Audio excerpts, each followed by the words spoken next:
Olá a todos, olá a todas que irão assistir esse programa, que ou estão assistindo, né? Meu nome é Guilherme e hoje estamos aqui em mais uma entrevista, né, do Mesa de Debates. Hoje, a gente teve que fazer uma alteração, né? O entrevistado de hoje, que seria João Vitor, enfermeiro, para contar um pouquinho da experiência dos enfermeiros nessa batalha contra a Covid-19, ele teve que cancelar a entrevista, e o professor César Augusto, que seria o entrevistado de sexta-feira, pediu para alterar a data e a gente está fazendo essa entrevista com ele hoje, né? E hoje o tema, né, vai ser sobre negacionismo, né, seguindo, né, a campanha do Mesa de Debates, né, que está fazendo nesse mês, em torno da questão da vacinação, né, da vacinação do começo imediato da vacinação, né, o Brasil que está atrasado, né, nessa questão, e o que é bastante complicado. Professor, antes de começar, por favor, se apresente. Bom, antes de mais nada, é um prazer poder estar aqui, ter um espaço de reflexão. Eu cumprimento todos aqueles que porventura estiverem assistindo ou irão assistir a esse espaço aberto, democrático, de reflexão, de maneira que espaços como esses possam ser cada vez mais ocupantes de espaços na nossa mídia, né? Bom, eu sou o professor César, sou doutor pela Universidade de São Francisco e atualmente professor de filosofia e afins na Universidade de Taubaté. Então, eu leciono basicamente filosofia, prioritariamente, ética no curso de Direito e, como disse, disciplinas afins. Né? Tenho o prazer aí de ter algumas obras publicadas, recentemente obras na área da educação, e estamos aqui, então, para conversar, com muito prazer, sobre o negacionismo. Professor, para começar, eu queria que você fizesse um contexto, né, bem breve, né, ainda que talvez possa um tema que possa estar pano para manga. O que é negacionismo? Muito bem. Obviamente que negacionismo é uma derivação, né, de negar, o que implica necessariamente, num primeiro, né, de uma forma muito ampla, né, a ideia de se negar algo, né, posto ou apresentado como sendo verdadeiro. Então, como eu disse, num primeiro momento, a ideia inicial de se negar algo no sentido da contestação, né, pode ser vista como uma postura crítica, né, nesse sentido imediato, amplo, de se negar aquilo que é posto, aquilo que é apresentado e, por que não dizer, imposto. Porém, o negacionismo como movimento implica numa postura já não tanto balizada pelo senso crítico, né, pela reflexão, muito menos pela reflexão filosófica, uma postura que tende a negar constatações científicas ou reflexões filosóficas mais amplas, né, colocando em risco, assim, né, de uma forma intencional ou alienada, ou as duas coisas ao mesmo tempo, colocando em risco, né, os padrões mínimos necessários da nossa civilização e, sobretudo, considerando os avanços, né, que a humanidade galgou aí pela história da filosofia, né, pelo desenvolvimento das ciências sociais, né, e outros caminhos pelos quais o ser humano consegue refletir sobre a sua presença no mundo, as suas relações, né, e o entendimento do mundo que vive. Sim. Professor, você falou uma coisa bastante interessante, né, nesse ponto, né, da questão do negar, né, tá, o sentido da palavra como algo crítico. Você acha, pelo que você acompanha hoje, você acha que é, esse movimento negacionista que hoje está tendo no Brasil, em torno da questão da pandemia e também em torno da questão da vacina propriamente dito, ele dá ar de um senso crítico falso, digamos assim? Isso, todo negacionista passa e se esforça muito por isso, e sobretudo com recursos midiáticos, né? Se esforça muito para se mostrar como alguém crítico, né? A questão, e isso eu acho que precisa de um cuidado muito grande quando falamos disso, a questão é que, se nós pensarmos um filósofo antigo, Sócrates, né? Quem nunca ouviu falar de Sócrates? Sócrates era um sujeito que questionava aquilo que era apresentado e imposto como verdade. Mas jamais eu posso entender essa postura crítica, crítico-filosófica, como uma postura negacionista, como tenho dito, ou como disse anteriormente, né? No sentido de entender esse movimento como, né, uma manifestação tendenciosa e, por vezes, alienada no sentido de não conseguir entender a dinâmica da realidade em que vivemos. Então, vamos pensar. É fato que, né, em meio aos avanços científicos, e não dizendo que a ciência é possuidora de toda a verdade, né? Mas em meio aos avanços da pesquisa científica, né? A pesquisa científica séria, a pesquisa científica comprometida, nós temos, sim, o desenvolvimento de vacinas, né? Muito anteriores aí, a vacina que diz respeito ao Covid-19, vacinas que tiveram um impacto extremamente positivo na manutenção da vida, né?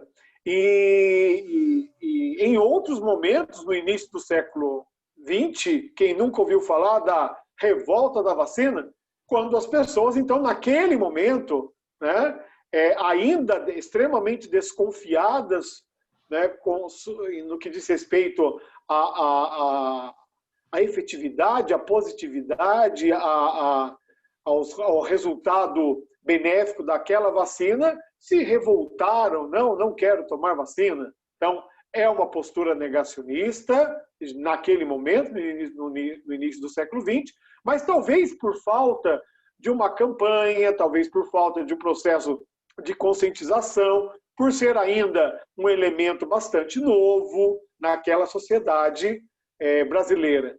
Se nós olharmos agora, Guilherme, né, a postura negacionista, né, implica num comprometimento ético, num comprometimento político, né, uma vez que coloca em xeque, né, todo um processo histórico de benefícios de vacinas que foram produzidas para outras doenças, que conseguiram, em determinados momentos, né, que essas vacinas que conseguiram, sim, reduzir e, por que não, né, zerar determinadas doenças, como o sarampo, como o cachumba, a rubéola, né, e o fortalecimento imunológico no que diz respeito à pneumonia, por exemplo, com a vacina pneumococcus. Enfim, há um alcance muito interessante no que diz respeito à eficácia da produção, da aplicação dessas vacinas que eu disse, e a pergunta que ficaria no ar é: por que não agora, em meio a um claro jogo político, né, a vacina produzida com uma dinâmica muito semelhante às outras, ela deixaria de ser eficiente?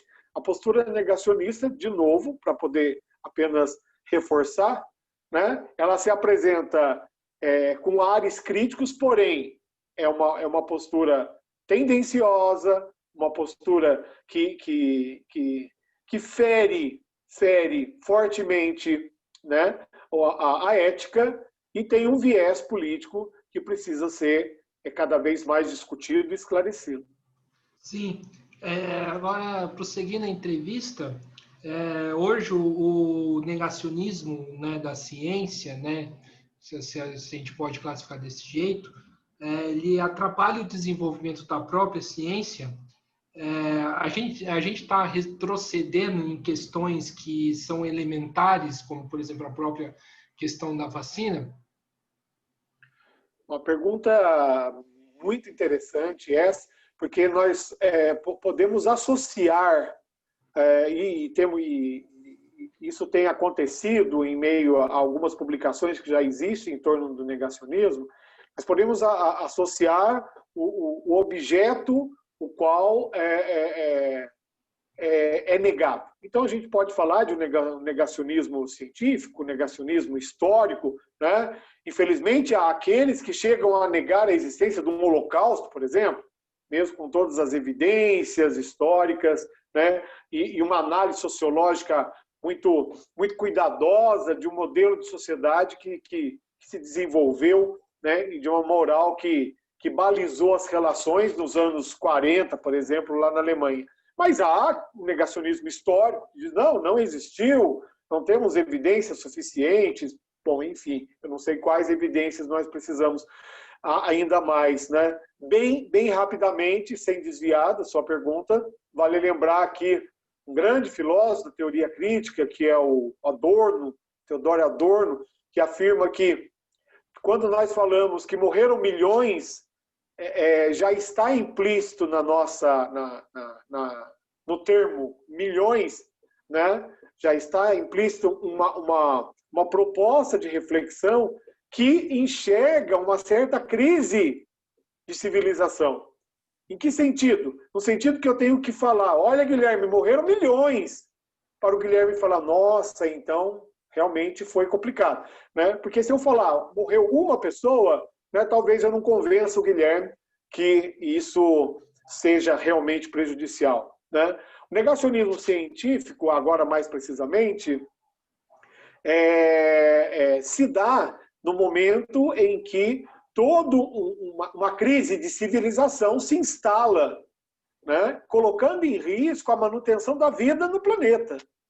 Então, a gente tem que pensar em algo realmente maior, que coloca em xeque, né, a pesquisa científica, que coloca em xeque a seriedade, o compromisso, não cientistas como donos da verdade, não é isso, mas como sujeitos que se dispõem a trabalhar e desenvolver suas pesquisas, né, de acordo com a metodologia específica dentro aí de cada área.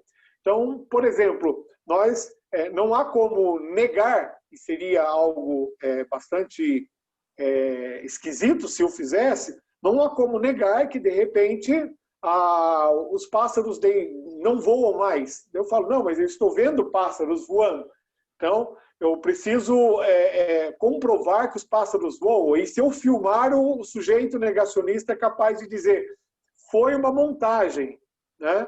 Então, sim, o negacionismo científico não prejudica a construção científica, mas prejudica a veiculação dos resultados dessa pesquisa, né? Então, aquelas pessoas que se colocam como sujeitos críticos, nessa postura negacionista que estamos insistindo em dizer, né, são aqueles sujeitos que vão pegar o resultado de determinadas pesquisas e vão colocar em xeque aquele resultado, mas longe de ter, né, os mesmos mecanismos, né, a mesma metodologia, a mesma seriedade em que a pesquisa foi feita. Então, eu digo, não coloque em xeque a produção científica, mas a veiculação dos seus resultados. Sim, essa crise que você fala, crise da civilização, né, crise civilizatória, ela é algo de agora ou já ou é uma construção histórica? Eu costumo dizer que a humanidade caminha entre avanços e retrocessos, né? Há filósofos, né? Grandes filósofos, inclusive, como Hegel, que defendia um processo de evolução da consciência, de expansão da consciência,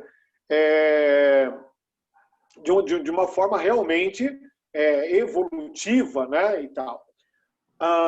Eu prefiro entender com uma outra base teórica que a humanidade caminha entre avanços e retrocessos, né? Então, ora, o ser humano consegue perceber e se perceber pequeno, se perceber como, né, como um sujeito histórico dentro de uma história material, né, em que uma história que pode realmente acabar, de uma vida que pode ser descontinuada por ser frágil, né?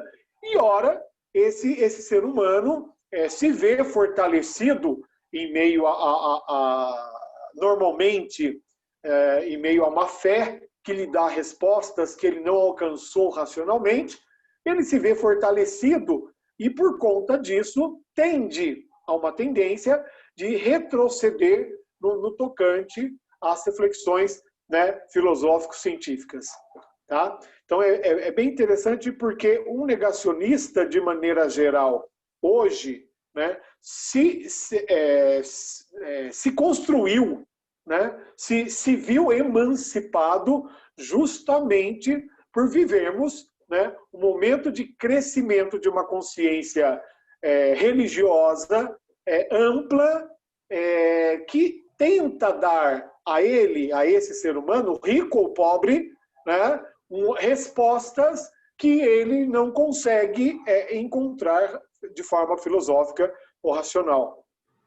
Essa crise de civilização ao qual me refiro, né, pode ser enxergada em alguns momentos da nossa história, né? Obviamente que uma Segunda Guerra Mundial demonstrava ali, tinha ali na sua conjuntura, né, riscos, né, no que diz respeito à manutenção da vida no planeta, porém, conjugado com a crise ambiental, é que nós realmente percebemos, sobretudo a partir final dos anos 70, início dos anos 80, que realmente o ser humano pode ser muito mais destrutivo do que construtivo, né? Pode se colocar de forma a destruir muito mais do que criar.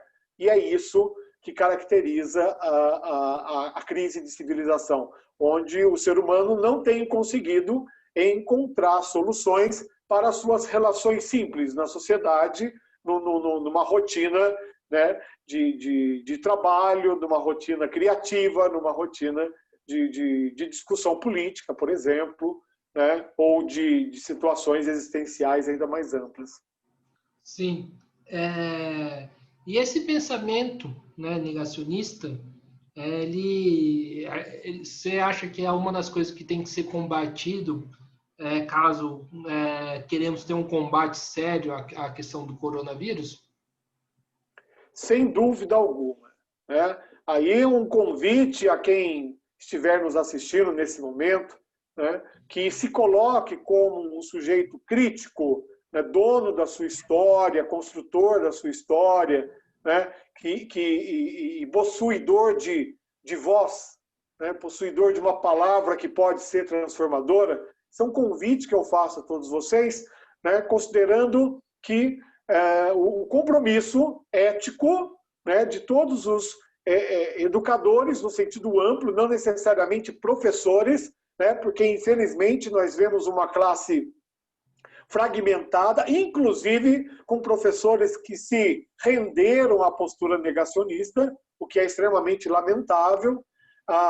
É um convite a todos educadores nesse sentido amplo, né, sociólogos, pensadores de maneira geral, cientistas de todas as áreas, né, que não se cansem de demonstrar a importância da produção científica, né? De demonstrar não a produção científica no sentido também alienante, como possuidora de todas as respostas, mas como uma possibilidade, né, de encaminhamento, uma possibilidade, né, de vislumbre de uma nova vida e, sobretudo, de uma vida que tenha que tenha uma solidez, né, uma vida que possa definitivamente ser construída e ao invés, né, desses mecanismos de destruição, sobretudo de destruição em massa mesmo. Só para poder fechar esse pensamento, deixar claro, né, combater o negacionismo é um compromisso ético de todo formador de opinião pública, de todo educador. Sim. Você falou da questão muito importante. Você acha que, então, que, por exemplo, às vezes um negacionista, aquele que não está acreditando na ciência, tenha que passar por uma experiência ruim para às vezes, se tocar da situação que está acontecendo no mundo? Então, vale a pena recuperar a reflexão que eu fiz citando Adorno. Adorno, aí, aos colegas que porventura não conheçam, é um filósofo de uma linha que consensualmente foi chamada de teoria crítica, ou um dos pensadores da chamada Escola de Frankfurt. Tá? Quando um Adorno coloca que morreram milhões, né? Morreram milhões, e esse número, essa ideia de quantidade já está na nossa fala de filósofo, de pensador, de sociólogo, né?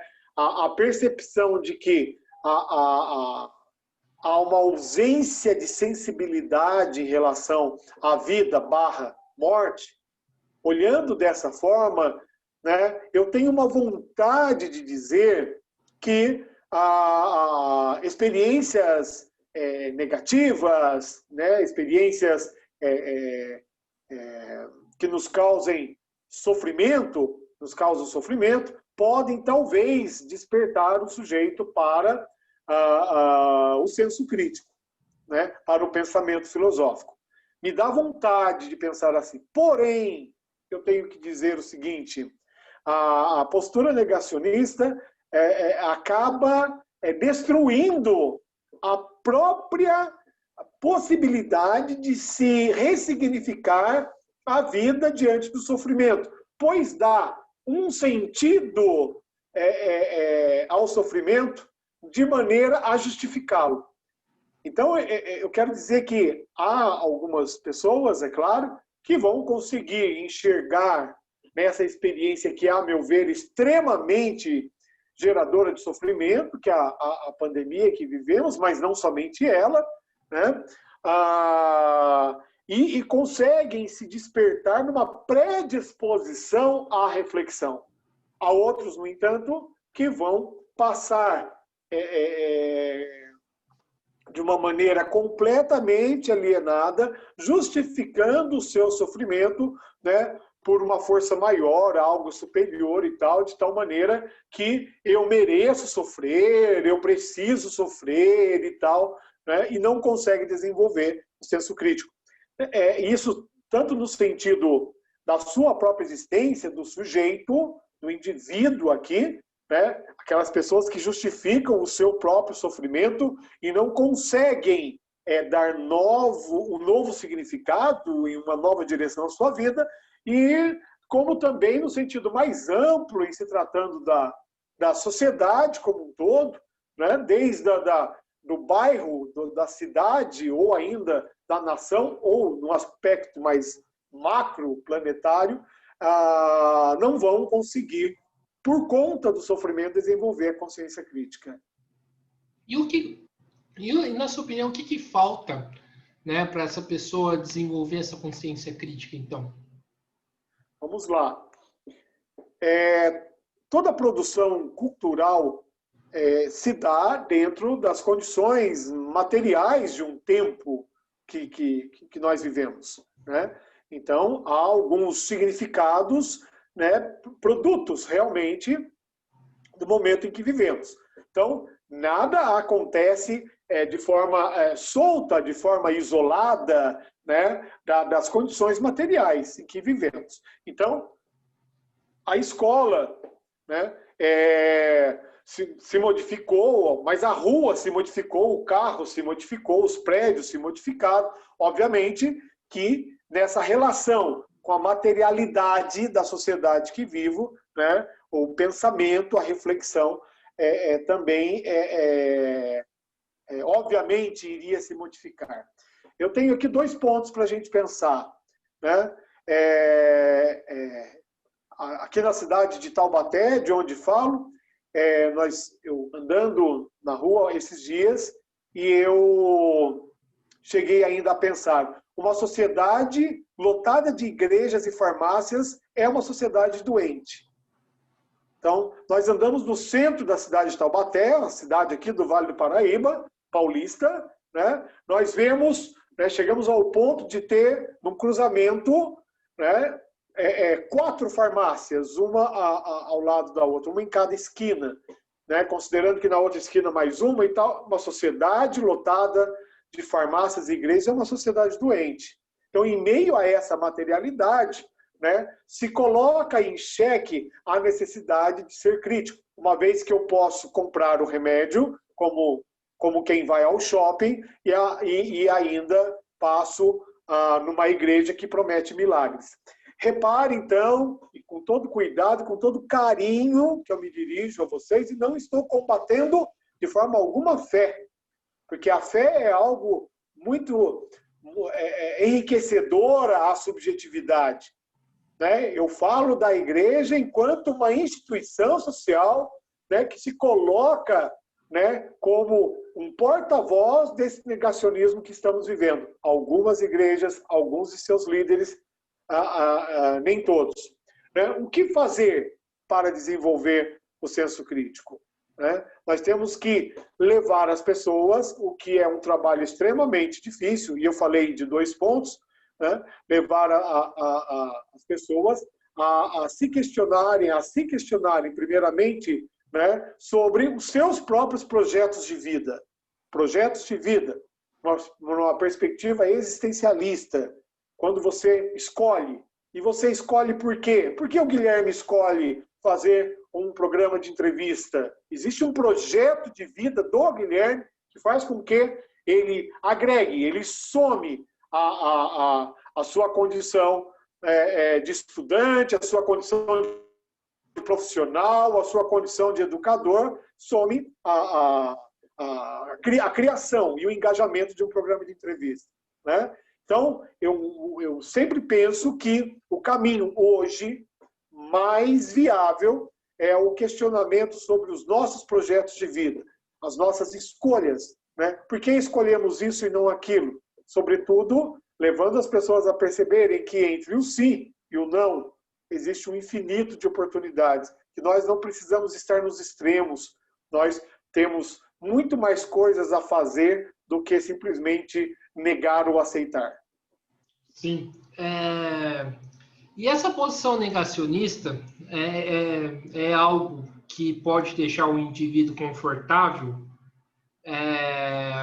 Eu fiz essa pergunta porque, por exemplo, a gente está acompanhando o começo de ano, né? E tem inúmeras festas, né? Que a gente vê as pessoas totalmente relaxadas por conta da pandemia, né? E a postura negacionista também pode ser algo que talvez conforte, né, a pessoa, tal. Você concorda com isso? Sim, é claro. A postura negacionista é uma criação de um muro, né? De um muro idealizado, de limites idealizados, né? De tal maneira que a pessoa acaba criando uma bolha social para ela mesma, né? E para aqueles que acabam fazendo parte da sua bolha, né? De maneira que essa pessoa né, se vê protegida em meio a pessoas que pensam do mesmo jeito ou muito próximo àquilo que ela acredita. Então, o negacionismo é uma espécie de criação de uma zona de conforto, né, por meio do qual a pessoa se sente, então, protegida.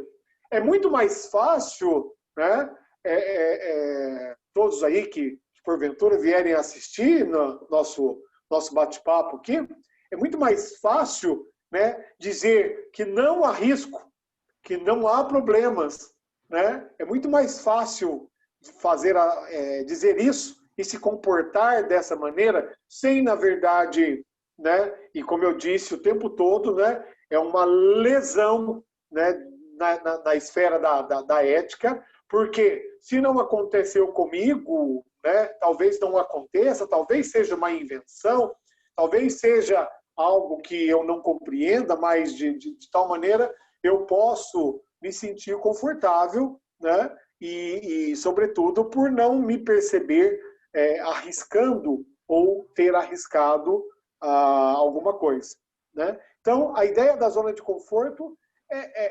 normalmente o resultado, né, a construção de uma zona de limites ideais, de uma bolha existencial, é normalmente o resultado da postura do sujeito negacionista. Sim, e isso explicaria, por exemplo, as inúmeras festas que aconteceram entre o Natal e o Ano Novo e que estão acontecendo ainda? Sim, sim, explica sim.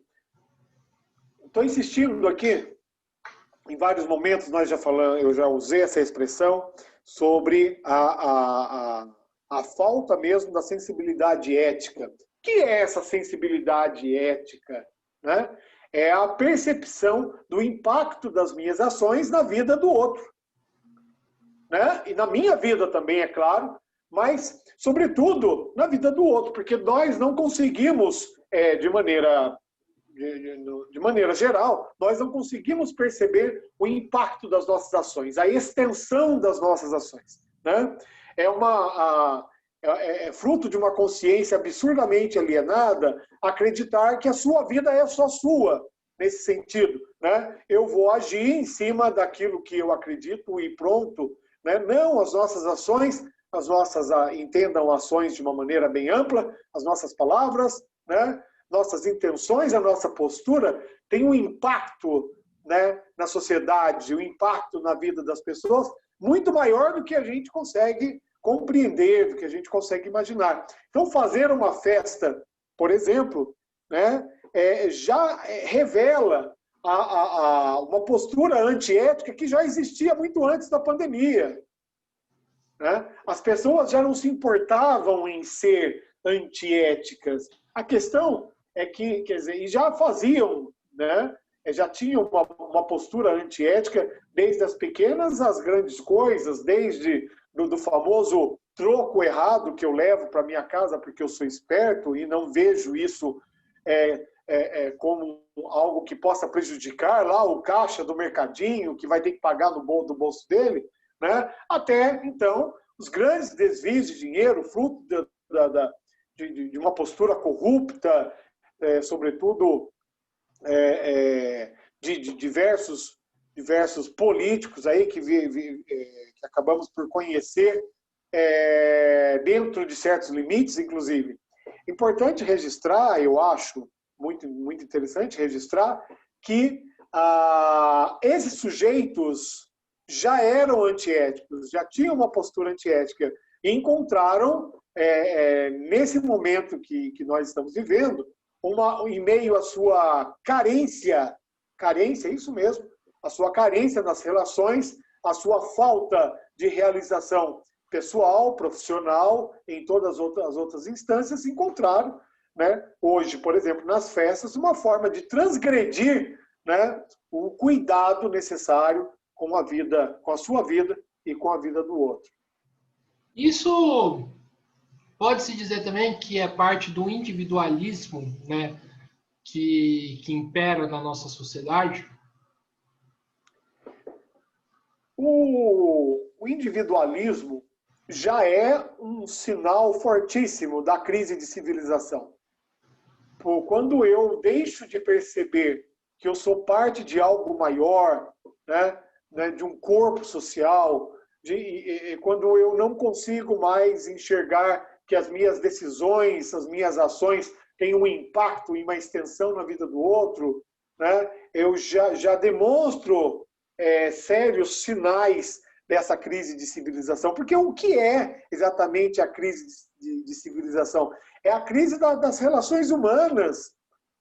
Então, quando eu, inclusive, entendo que estou lá na minha igreja e busco Deus para mim, né, sem nenhum compromisso com o Deus que eu mesmo estou tentando buscar, é um sério sintoma de uma crise de civilização, né? As pessoas querendo um Deus para si próprio, um Deus, né? Eu costumo dizer que atualmente as pessoas criaram Deus à sua imagem e semelhança. As pessoas estão fazendo cada um para si mesmo um deusinho próprio, né? E isso é muito sério, porque porque afeta todas as instâncias da vida humana. Então, uma coisa extremamente cristã, que deveria ser a ação solidária, né, é desvirtuada para vou trocar os móveis da minha casa, então eu vou doar os antigos, né? Então eu tenho interesse em doar, eu vou trocar o meu guarda-roupa e por isso eu vou doar as roupas. Existe sempre um interesse naquilo que seria, né, essencialmente cristão. E já dizia um filósofo, se me permitem, que é o Immanuel Kant, buscando lá no século XVIII, esse cara, né, ele já dizia, em se tratando aí da fé, ele era um filósofo religioso, e ele dizia que se você age, até mesmo nas coisas mais sublimes, né, se você age de forma interessada, você desvirtua a bondade. Então, ou seja, às vezes fazer coisas boas pode não ser fazer a bondade, né? Então, eu acho isso muito profundo, Guilherme, muito profundo. O individualista é aquele que perdeu a consciência da sua dimensão social, né? Ou como, mais ainda, como alguém parte de toda a humanidade. Sim. E hoje, quem sai ganhando no Brasil com esse discurso negacionista? Eu acho que eu não entendi a pergunta, me desculpe. Tá. Quem sai ganhando hoje no Brasil com esse discurso negacionista? Tá, nós temos exemplos, péssimos exemplos, inclusive, né? E aí eu faço questão de deixar o meu juízo de valor já mais evidente do que eu acredito que já estava. Né? Então, são péssimos exemplos oriundos do Poder Executivo, mais precisamente das ingerências, né, categóricas aí do nosso presidente da República. Então, nós vemos, por exemplo, que a postura negacionista, no caso do presidente da República, né, é sempre tendenciosa no sentido de se garantir, e aí a gente enxerga todos os sintomas de crise de civilização ao mesmo tempo, né, de se garantir na continuidade da sua carreira política, né, absurdamente infrutífera para a população e absurdamente frutífera em benefício próprio, né? Nós enxergamos, então, a postura negacionista ganhando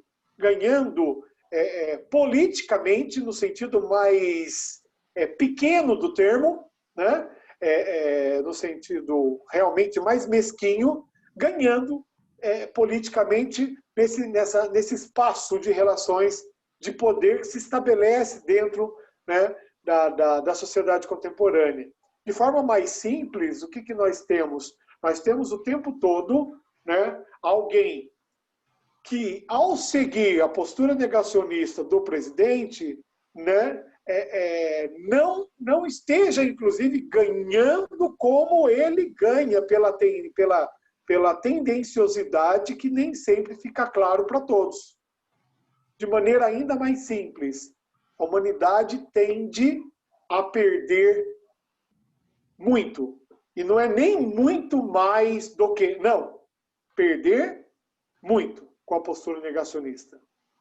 Sim. Você falou da postura, né, do presidente, né, do Bolsonaro.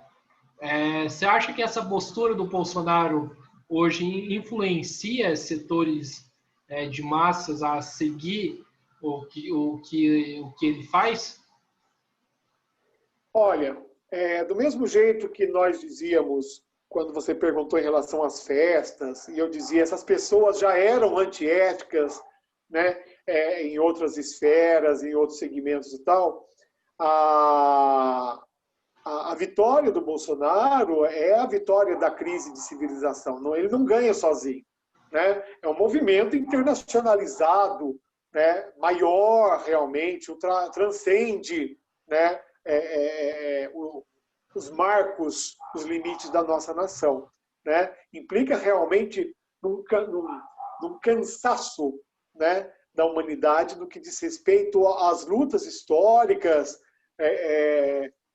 que diz respeito à dignidade humana, que diz respeito à igualdade, à equidade, né? Valores e virtudes aí tão necessários a uma convivência social saudável. Então, eu quero mostrar o seguinte, esse sujeito em questão, o presidente, é um formador de opinião, né? É desse jeito, obviamente que existe uma equipe muito grande em torno dele, mas a sua figura acabou sendo uma figura midiática perversa, porém de uma capacidade de formação da opinião pública muito grande. Não é à toa que ele ganhou a eleição, né? E ganhou a eleição sem debate, e ganhou a eleição, né, em meio ao tempo todo uma fábrica de situações ou enfim, de coisas, de fatos, né, completamente discutíveis, mas algumas falas, alguns jargões que são próprios do presidente acabaram por assegurar ao indivíduo comum, ao cidadão comum, né, uma possibilidade, uma abertura para ele ser, né, já do jeito que ele queria ser e não enxergava espaço para ser, né? Esse ser preconceituoso, esse ser machista, esse ser homofóbico, né? Esse ser antiético de maneira geral. Professor, você falou que o Bolsonaro tem um grande poder, né, de influência, né? Você acredita que hoje os formadores de opiniões, né, de modo geral, que buscam sempre um conhecimento crítico, né, ao que está colocado, eles estão perdendo essa batalha? É muito mais fácil a luta pela manutenção da vida perpassa aquilo que de mais básico existe, o que é prazer e dor. Vou simplificar aqui de uma maneira que até perigosa, porém vamos arriscar a pensar desse jeito, né? Aquilo que de mais básico, né, todos nós buscamos prazer e aliviar a dor, certo? Muito bem. Pensar criticamente, se colocar criticamente, ter uma postura crítica, né? Aqueles que se propõem ainda mais, né, uma análise, a fazerem uma análise filosófica, sociológica, né? Algo realmente consistente, robusto, uma crítica, né, uma crítica ampla e bem fundamentada, eu digo para você, isso cansa, isso dói, isso não dá prazer.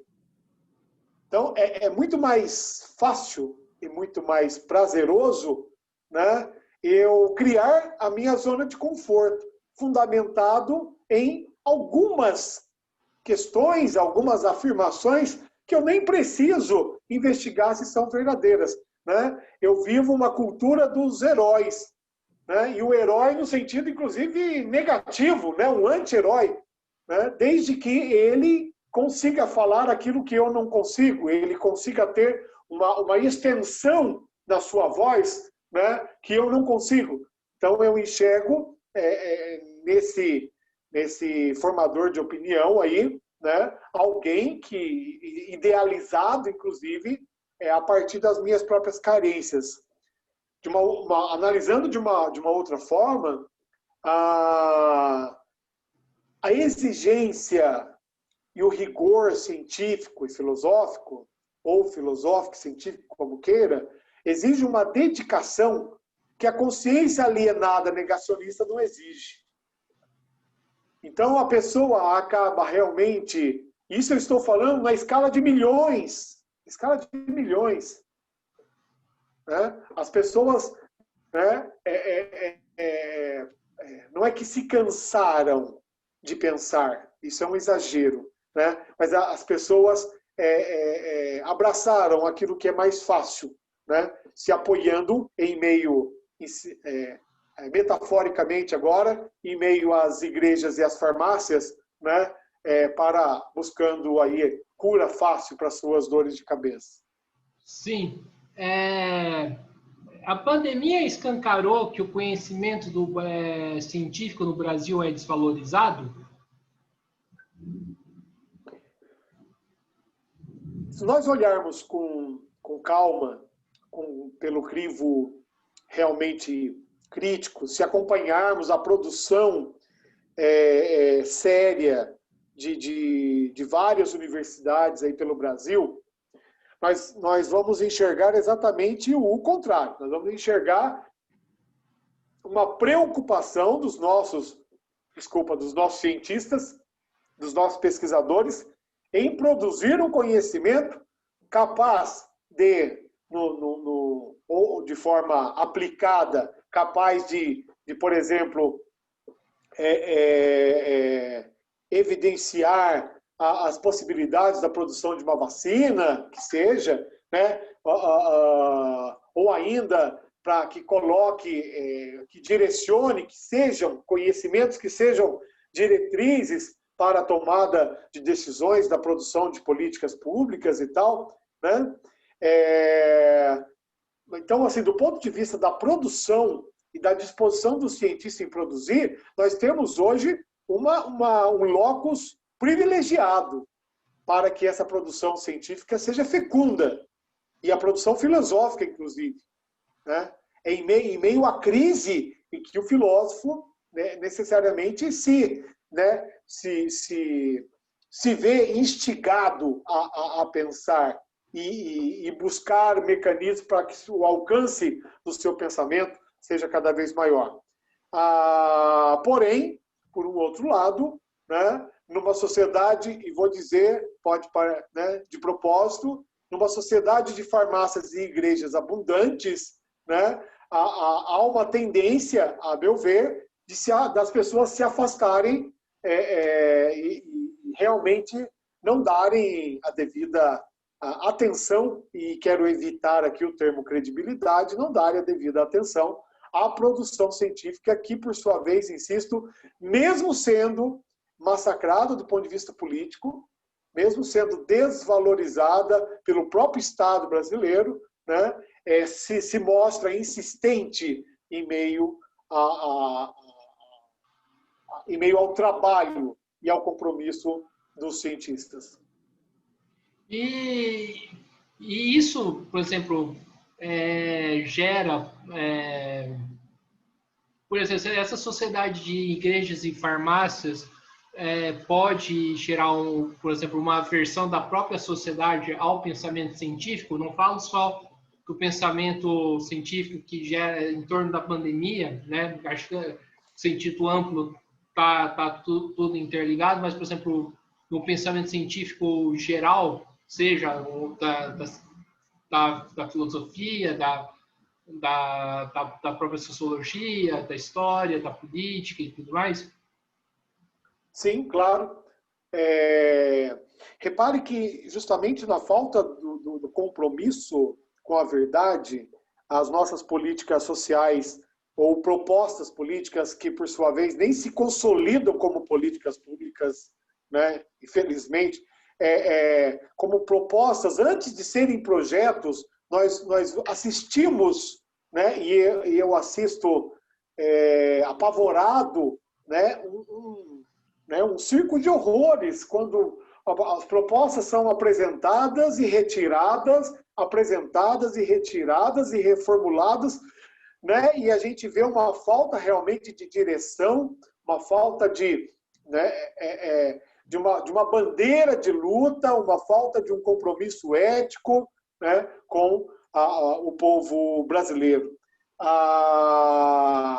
Isso já está gerando uma aversão à ciência, à filosofia propriamente dita. A gente vê, né, que em meio à pandemia, não, mas antes dela mesmo, né, nos últimos anos, já uma desvalorização muito grande das ciências humanas, né? Para quem estudar história é passado, temos que viver o presente, é o agoracentrismo, né? O agora no centro da minha vida. Para quem estudar filosofia, né? E sobretudo se o filósofo já morreu, não tem nada a me dizer. Para quem estudar sociologia, né? Ficar pensando numa sociedade ideal. Ou seja, estou falando realmente os absurdos que escutamos, né? Que colocam em xeque para quem estudar biologia, você vai ficar entendendo de flor, de mato, né? Não preciso nada disso. O que eu preciso? Eu preciso de trabalho. Tá. E daí a gente vai colocar em xeque como que se dá o trabalho, como que se crescem ou não os postos de trabalho, que tipo de trabalho, o que é trabalho, né? A gente está fazendo ciência com essas perguntas. Então, só que, de novo, esse tipo de pergunta agride, e é preciso agredir no sentido positivo da agressão, né? É preciso agredir. Né? Eu entendo que a ciência hoje precisa agredir, né? Justamente para poder desmentir a ideia de que o conhecimento é neutro. Não existe conhecimento neutro, ninguém é neutro. A escola que se propõe neutra não é neutra. Né? Todo mundo que se propõe neutro não é neutro, já está de um determinado lado, já assumiu uma posição de aversão à ciência, de aversão à pesquisa, de aversão a evidências. Né? Então, eu penso que e isso é algo que me apavora muito como professor de filosofia e ética, demais, né? Realmente, porque eu entendo que somente quando nós recuperarmos, e nós precisamos fazer isso, nós recuperarmos o entendimento de que eu sou um ser social, vivo numa sociedade, né? Uma sociedade humana, né? Que precisa realmente numa solidariedade mútua, num processo de crescimento que depende realmente de uma relativa harmonia, né? Não no sentido positivista, essa harmonia, né? Mas na ideia do desenvolvimento da tolerância, né? O desenvolvimento da tolerância, né? Que diz respeito à possibilidade de entender que o outro pode ser diferente e mesmo assim a minha convivência ser possível, né? E não a tolerância como alguém que aceita tudo, o que iria aniquilar a tolerância, né? Ou seja, a postura crítica implica em não tolerar os intolerantes. Nós precisamos, então, definitivamente mostrar a importância da postura filosófica, tá? A importância da pesquisa científica, né? A importância de se pensar a sociedade realmente de forma ampla, né? Para conseguir desenvolver, então, uma nova cultura, né? Para superar essa sociedade de igrejas e farmácias, né? Sim, você falou também, né, nessa última fala sua, em relação, né, que hoje o pensamento está voltado a você buscar um trabalho, né? Você, tipo, ter um emprego, ter renda e tudo mais. Você acha que o problema de tudo isso tudo é esse funcionamento que a nossa sociedade tem, em última instância, o próprio capitalismo? Bom, muito bem. Nós olharmos aí os indícios da história econômica e nos apoiarmos nas transformações claras, evidentes aí do capitalismo, né? Nós vemos que quando falamos aí de crise de civilização é porque estamos falando também de uma crise da sociedade capitalista como um todo, né? As relações de poder estabelecidas dentro desse modelo de sociedade, né? Quando se cria a ilusão do trabalhador autônomo, como se o trabalho autônomo resolvesse, né, o problema do desemprego na sociedade, né, que todo startup terá sucesso e todo mundo vai ficar rico, né, que eu não preciso a substituição das funções, desculpe, a substituição dos cargos por conta das funções, eu não preciso ter cargos, eu faço as coisas, né, e atravesso por diversos, né, diversos espaços numa empresa, né, na indústria que seja, né? A ideia do trabalho foi completamente transformada, né? Não como algo como algo que me realize, né, propriamente dito, a minha inteireza como um espaço, né, de materialização da minha consciência, né?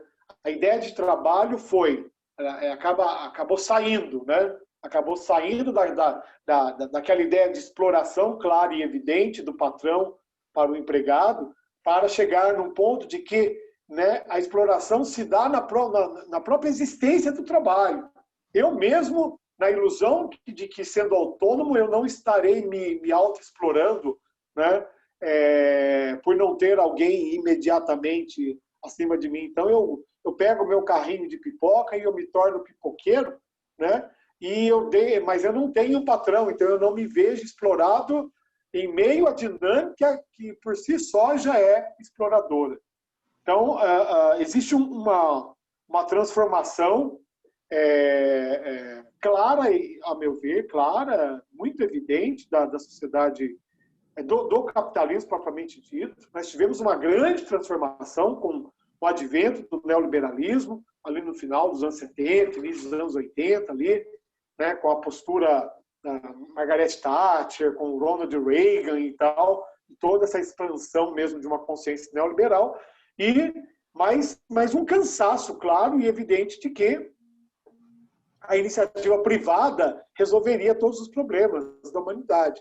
Então, hoje nós temos uma confusão né, para mim, é muito clara. Né? Muito clara entre, né, aquilo que o sujeito pode ser e como ele pode atuar nessa sociedade, mas ao mesmo tempo uma sociedade em que prega a iniciativa privada, mas precisa do Estado para poder garantir, né, a sua própria existência. Então, aí está realmente posta a crise. Né? Um Estado que tem que aplicar bilhões para poder manter a iniciativa privada, que, por sua vez, não consegue dar conta de algo que ela mesma defende. Né? Sim. Professor, a gente tem né, nesse último período, né, que já existia antes, mas é um debate que esse último período ganhou muita força, é na questão das fake news, né? Esse negacionismo é parte dessas fake news, na sua avaliação? Tá, vamos dizer o contrário, né? A produção de fake news é parte da postura negacionista.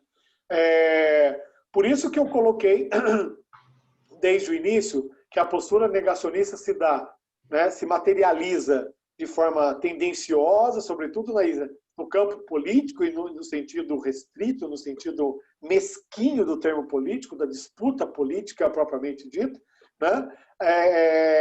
Mas também se dá de forma alienada, né? Alienada quando eu passo a divulgar, né? A ampliar os espaços de divulgação de um conhecimento que eu mesmo não me preocupei em investigá-lo.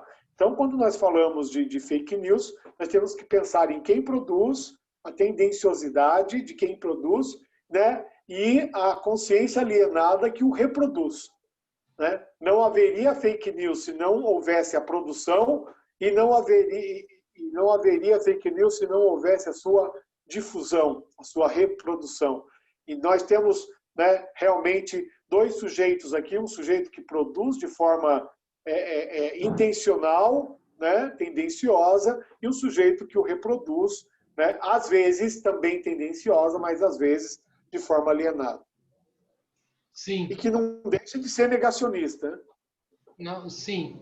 E na sua opinião, qual que seria a postura, né, que deveria se tomar em relação a essas fake news? Fake news fake news de maneira, na ambiência jurídica, é crime, né? É crime. E precisa ser tratado dessa forma, né? A criação da fake news é um processo criminoso. É um processo criminoso que afeta diretamente a convivência social saudável, né?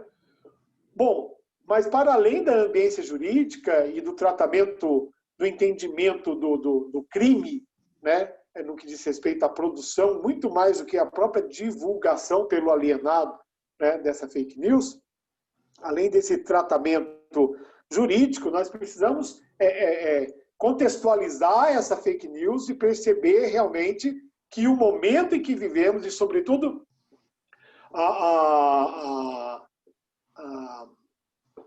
a maneira pela qual o sujeito civil, cada um aqui de nós, se vê como um artista em potencial nas redes sociais, né? E as redes sociais acabam sendo o grande fetiche do momento, onde as pessoas, né, que viam a televisão e o artista na televisão como algo distante da sua vida, e agora ele pode se tornar o artista por conta da conjuntura das redes sociais. A fake news se utiliza exatamente desse fetiche, desse acesso, né, exacerbado à informação e, sobretudo, a facilidade dessa informação, né, chegar aí a espaços inimagináveis, né? Então, nós precisamos dar um tratamento jurídico, né, criminalizar realmente a fake news, mas, para além disso, né, não nos cansarmos de discutir sobre a forma antiética pela qual ela é produzida e difundida. Existe interesse mesmo do judiciário em criminalizar as fake news? Porque a sensação que a gente tem é que é algo que é constante, que é toda hora e tem muitas das vezes tá uma sensação que o judiciário faz vista grossa, ainda que tenha algumas ações que a gente possa discutir, mas a sensação que passa que o judiciário faz vista grossa. Então, daí a minha opinião, dentro de um alcance, acredito, até razoavelmente limitado, né, por não ter um aprofundamento maior nesse sentido, eu prefiro entender que o judiciário não tem pernas, não tem fôlego, não consegue, na verdade, combater como alguns, né, alguns gostariam de combater. Nós vemos algumas ações interessantes aí, né, até dentro de certos limites significativos aí de um judiciário que às vezes se mostra preocupado com a produção da fake news, mas ao mesmo tempo, né, estamos longe, né, de conseguir dar conta de coagir realmente, né, de repreender minimamente a produção dessa fake news, por ser algo, inclusive, muito difuso, né? Quem produz a fake news, né? Quem? Eu vou prender o professor, eu vou prender o hacker, mas quem é o hacker, né? Onde está o hacker? Então, eu entendo que existe ainda, né? Já alguns passos foram dados, mas existe ainda uma caminhada importante a se fazer para que haja mesmo uma ação mais efetiva no tocante aí as formas legais de se coibir a produção e difusão das fake news. Sim. Você acredita que se hoje a gente mudar a lógica de ensino no nosso país, a gente consegue combater o negacionismo?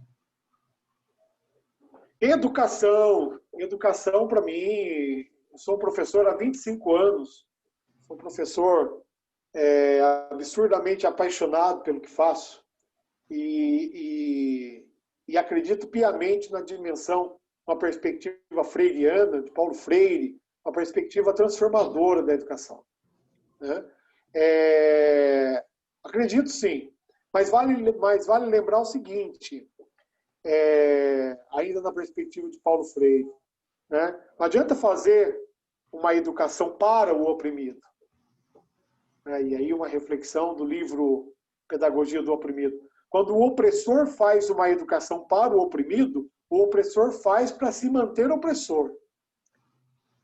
Então, quando nós pensamos hoje numa escola militar, nós aplaudimos, né, o nosso próprio fracasso em educar os nossos filhos, né, e o desejo de se depositar na escola toda a confiança em fazer do meu filho alguém que eu queria ser e não consegui me tornar. Não é disso que precisamos. Não é a escola, ela não trabalha somente, mesmo que isso não seja pouco, mas a escola não trabalha somente no plano moral. Ela realmente é um lugar privilegiado de conscientização, de produção de consciência, de discussão, né? Então, quando a gente fala assim, o que deve ser ensinado na escola, o que não deve ser ensinado na escola, a gente está discutindo a dimensão política do currículo. O que pode ser ensinado, o que não pode ser ensinado, quem define, quem decide, né? O Estado? É o Estado que decide? É o Estado que define? Quem compõe o Estado? Então, é fundamental, né, que cada educador, né, não se canse de enxergar a dimensão potencialmente transformadora da educação. É convincente hoje, né, para quem comanda, né, quem manda, né, fazer com que as pessoas não reflitam a realidade? Então, esse é um discurso até muito difundido ali nos anos 80, né? Era muito comum ali a gente saindo da ditadura, era muito comum falar assim, o Estado prefere alguém que não pense e tal, e por isso o Estado não dá escola e tal.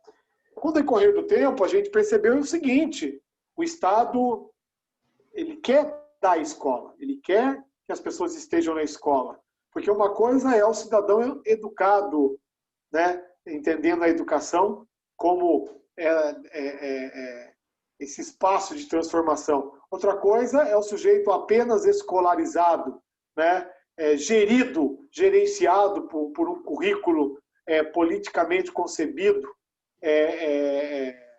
Então, eu quero fazer, nesse momento, a diferença entre o educado e o escolarizado, né? Então, estar na escola é interesse do Estado, que as pessoas estejam na escola, dentro dos limites desse currículo pequeno, fechado, medíocre, né? Reprodutor de um conhecimento simplório. Agora, pensar a educação, a escola como um espaço de transformação, bom, aí o Estado realmente se assusta. Porque, como já pensava um filósofo italiano chamado Gramsci, Antônio Gramsci, né, ele já dizia que a escola possui números de revolução. Né? São mais de 40 milhões de pessoas que passam na escola todo dia. Né? Sim. Professor, para fechar a nossa entrevista, né, já passou acho que mais de 1 hora, como popularizar o conhecimento? Eu vejo com muito carinho, né, iniciativas como essa. Nós não podemos mais entender ou conceber a escola como um único espaço de produção, né, e difusão do conhecimento. Não, nós temos que ocupar outros espaços. Então, uma iniciativa como essa, né, como a sua, são iniciativas importantíssimas que, de alguma maneira, podem atingir, no primeiro momento, uma quantidade não tão grande de pessoas, mas que, por sua vez, né, numa progressão geométrica, né, atingir, né, a educação dos seus filhos, que, por sua vez, e assim por diante, a transformação ela se dá quando nós depositamos no ciclo vicioso, né, elementos novos a ponto de transformar esse ciclo em virtuoso. Então, eu vejo com muito carinho iniciativas como essa, um espaço alternativo de reflexão. A escola, é claro, como um espaço institucionalizado, né? Mas, ao mesmo tempo, como um espaço democrático, de acolhida e de reflexão possível do educador que ali está. Né? E vejo também outros espaços mais amplos, onde nós podemos ocupar de forma diferente, de forma criativa, né? E levar o conhecimento cada vez ao maior número de pessoas. Professor, estamos aqui no final de mais uma entrevista do Mesa de Debates. Primeiramente, eu quero agradecer imensamente por ter aceitado o convite, né? Foi uma discussão muito boa, foi uma discussão muito interessante, ajudou a enriquecer o debate, né?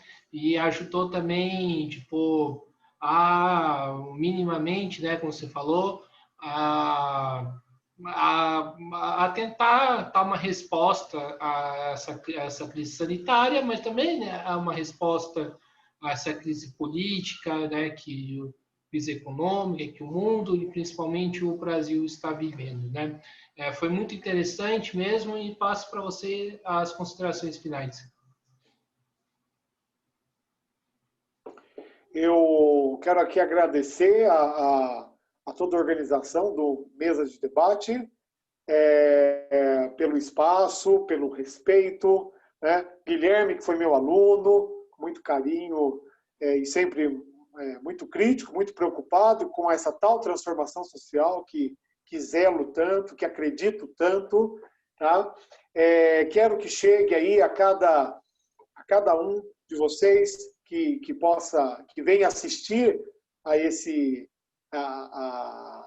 programa, que consiga realmente vencer, que consiga vencer, é isso mesmo, vencer o medo, vencer, né, esses muros idealizados constitutivos da sua zona de conforto.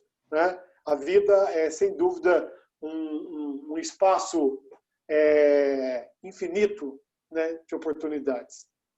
Sim, então, mais uma vez quero agradecer ao professor, quero agradecer quem estiver assistindo esse vídeo, né? Peço para quem estiver assistindo, se inscreva no canal Mesa de Debates, né? Ativa o sininho para poder receber as notificações e também curta esse vídeo tanto no YouTube, né? Curta a página do Mesa de Debates no Facebook, onde além dos vídeos terão textos, né? E agora os flyers de campanha em defesa da vacinação. Também siga a gente também no Instagram, no Mesa de Debates. Passar a programação dessa semana, né? Amanhã terá um debate com Mancha, né? Para falar um pouco da história do movimento operário de São José dos Campos, né? Dando um pouco uma fugida do tema, né? Em relação à questão da vacina. Também teremos um debate com Damian Mello, professor da Universidade Federal do Fluminense, para discutir bolsonarismos, né? Sexta-feira vamos dar continuidade ao debate sobre negacionismo, né? Como parte do projeto desse ano, né? Para entrevistar mais de uma pessoa sobre o tema, né? Com o professor Cassiano Terra, da PUC de São Paulo. E no sábado, né? Vamos ter novamente uma discussão jurídica sobre os crimes que o governo federal, principalmente Bolsonaro, cometeu na pandemia, né, com a advogada Ana Lúcia, né? E para finalizar, vamos falar um pouco das políticas culturais do governo, né, como que o governo tem se comportado nessa área, com o Româncio Fenécio, professor da Universidade Federal do Sergipe. Mais uma vez, né, quero agradecer o debate, né, e está encerrado, né, mais um mais um mesa de debates. Muito obrigado e até a próxima, pessoal. Fui.